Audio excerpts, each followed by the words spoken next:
तुम्ही बघताय ही आहे कात्रप गावाची कमान आणि त्याच्या अगदी अपोजिटला समोरच आहे भोसले वडेवाले आणि त्याच्या बाजूला आहे मिसळ आणि मिसळ वडा।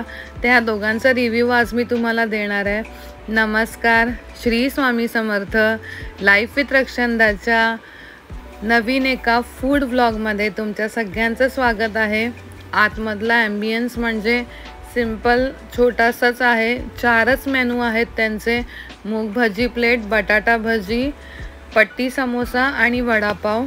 भोसले वडेवाले त्यांच्याबद्दल सांगते। मेनू बघितला तुम्ही, सिंपल असाच आहे। थोडं काका टाइमपास करत होते कारण गर्दी तेवढी अशी नव्हती पण होती।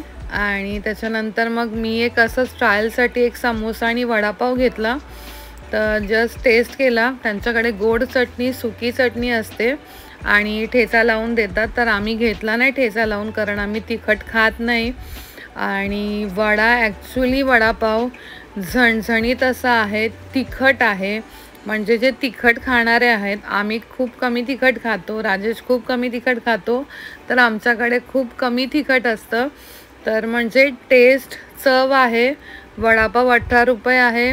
वड्याची साईज बऱ्यापैकी व्यवस्थित चांगली मोठी आहे। समोसा पण छान आहे, म्हणजे पट्टी समोसा, तर तो पण ट्राय केला, तर तो पण छान आहे।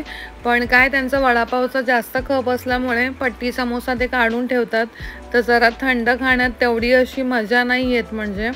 आणि नंतर आम्ही लगेचच बाजूला आलो, तर मिसळ आणि मिसळ वडा, तर त्यांचा मेनू बघू शकता। तर असंच एक मिसळ आम्ही ऑर्डर केली ट्रायलसाठी, तर म्हटलं बघूया मिसळ टेस्ट करून बघूया। तर आम्ही ऑलरेडी आधीच त्यांना सांगितलं की आम्हाला तरी वगैरे नको आहे मिसळमध्ये, तर राजेश घेऊन आला मिसळ।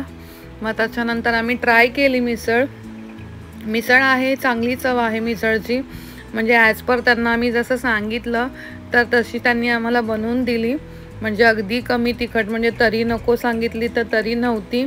त्याच्यानंतर राजेशने एक बाईट घेतला, तर म्हणजे छान होती, म्हणजे आम्हाला तरी आवडली। प्रत्येकाची टेस्ट वेगवेगळी असू शकते, पण छान होतं। तर तुम्ही व्हिजिट करू शकता। आता म्हणजे बदलापूर खूप वेगाने वाढतं आहे, बऱ्याच फ्रँचायझी, बरेच जणं, म्हणजे बरेच आउटलेट्स बदलापूरमध्ये येत आहेत। नंतर मी पण टेस्ट करून बघितलं, तर अगदी म्हणजे व्यवस्थित होतं, तर नक्की ट्राय करा।